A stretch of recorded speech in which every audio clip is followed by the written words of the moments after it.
Ciao a tutti amici di mattoscacco.com e ben ritrovati in questo nuovo video. Oggi questa partita dell'incredibile perché vediamo ai bianchi tre campioni del mondo che giocano insieme per decidere qual è la mossa migliore. Abbiamo Karpov, Anand e Kramnik col bianco, mentre col nero abbiamo i giovanissimi super gran maestri Kariakino, Dubov e Nepomniachtchi, speriamo che si pronunci così, per un totale di elo ai bianchi 8123 contro 8238 da parte dei neri. Penso che non si sia mai visto così tanto punteggio elo in una sola sala di tornei. Andiamo a vedere com'è andata la partita e chi ha avuto il sopravvento.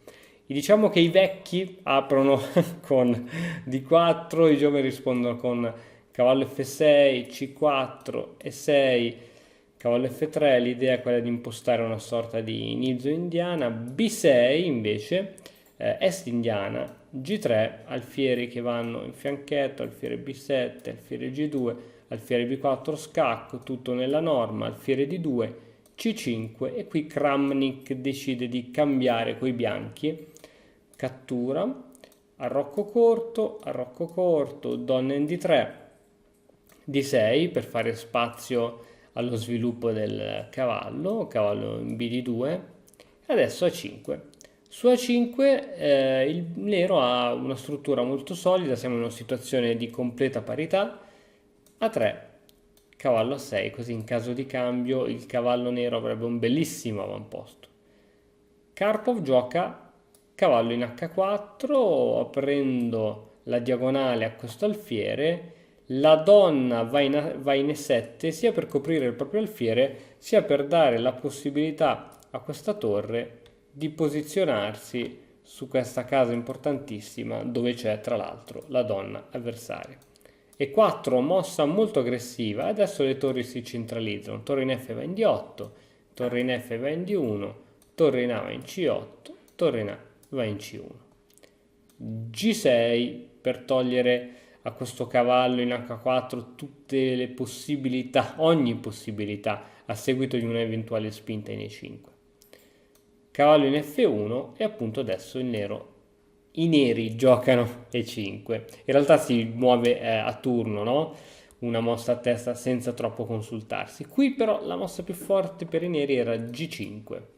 G5 avrebbe costretto il cavallo alla ritirata con il crollo di questo pedone e qui la situazione non era niente male, ma se hanno giocato molto velocemente E5 permette cavallo in E3, adesso cambio del pedone centrale e cavallo D5, ancora un'ulteriore svista. Qui era più forte una presa come donna per D4, la donna è centralizzata e da qui fa anche pressione su questo pedone debole in B6. Dopo cavallo D5 segue la presa del cavallo, cattura con il pedone in E e adesso questo cavallo in C5 non lo schiodi più da qui, che ha una posizione da sogno. La donna è costretta a spostarsi, tra l'altro ora questo cavallo supporta anche la spinta di questo pedone passato, D3, che è pronto per andare a promozione. Attenzione che i giovani stanno per praticamente vincere la partita, hanno una posizione vincente. A per B4, A per B4, alfiere per F1, cercando di creare pressione e di eliminare questo fortissimo pedone. Donna in E5. Perché adesso su donna in E5 viene giocata torre B1 e non viene catturato questo pedone? Poiché a seguito di una cattura di questo tipo c'è donna B2 che crea la possibilità di un altro pedone passato, ovvero il pedone in B. Torre B1 è la mossa che viene giocata, torre in E8 supportando la donna nei suoi attacchi, alfiere per D3 e attenzione adesso donna G5. Donna G5, su donna G5 viene giocato alfiere F1, cavallo G4, i neri sono molto attivi, alfiere in H3 con un doppio attacco su questo cavallo, H5, mossa anche questa assolutamente aggressiva. La torre viene spostata in quarta traversa per minacciare ulteriormente questo cavallo F5, questo cavallo viene saldamente controllato da questi due pedoni.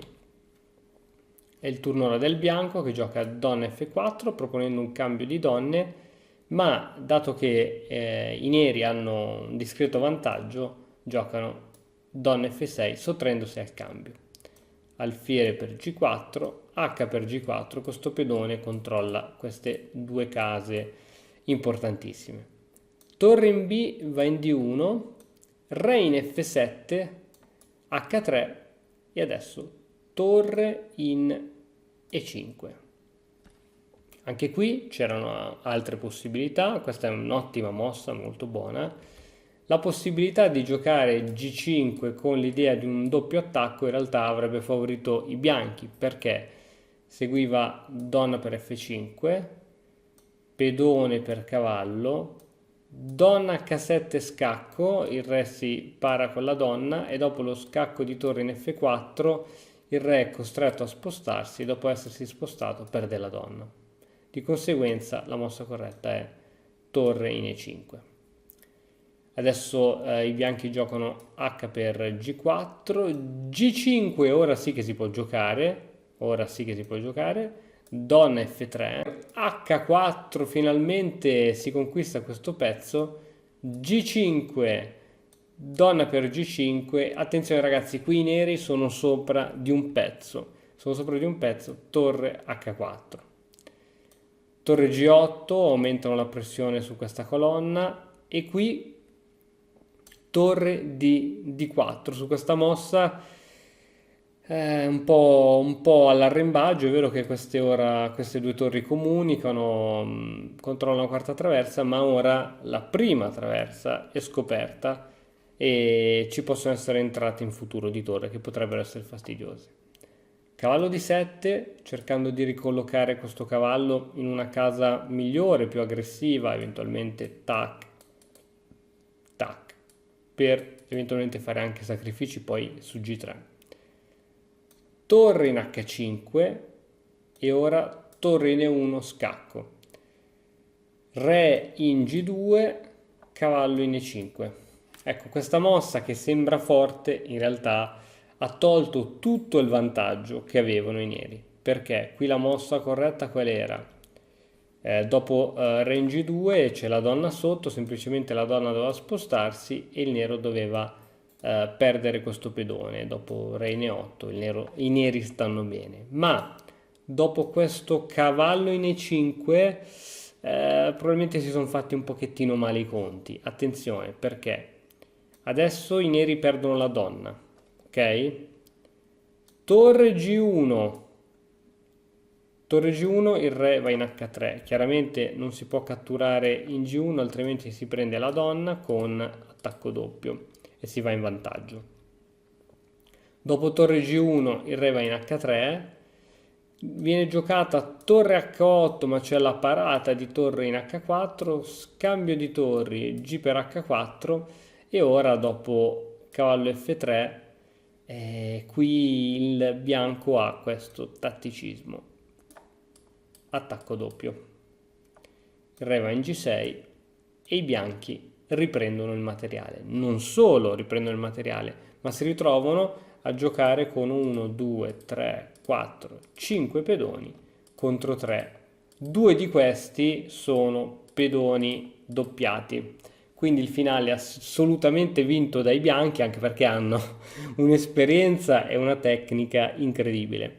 Segue perciò torre C1, B3 e su B3 torre C3. Chiaramente il bianco non può catturare la torre, altrimenti si crea ancora una volta il pedone passato.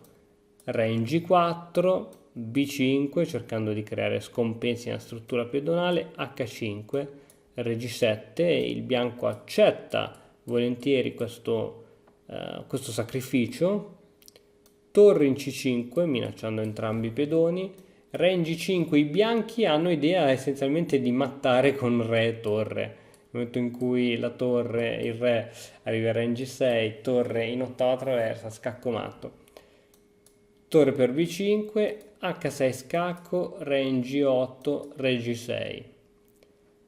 torre B7 evitando spinte del pedone, torre in F6 puntando su questo pedone debole, torre G7, questa è stata una grande finezza, qui il bianco non può cambiare poiché a seguito del cambio la partita finisce patta, stallo, il bianco, scusami, il re nero non può andare da nessuna parte e non è sotto scacco.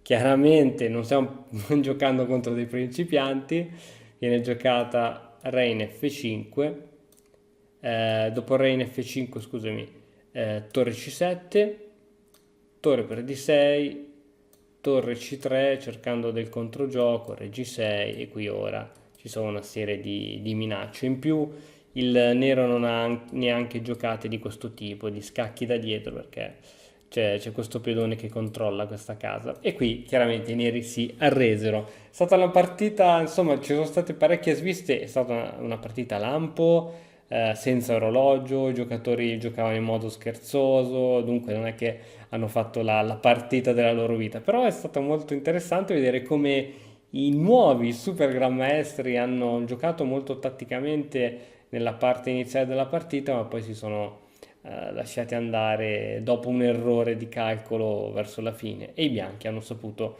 vincere il finale. Bene, spero che questa partita ti sia piaciuta, come al solito ti invito a lasciare un like, un commento e se ancora non l'hai fatto di iscriverti al canale. Noi ci vediamo domani con un altro nuovo video. Ciao!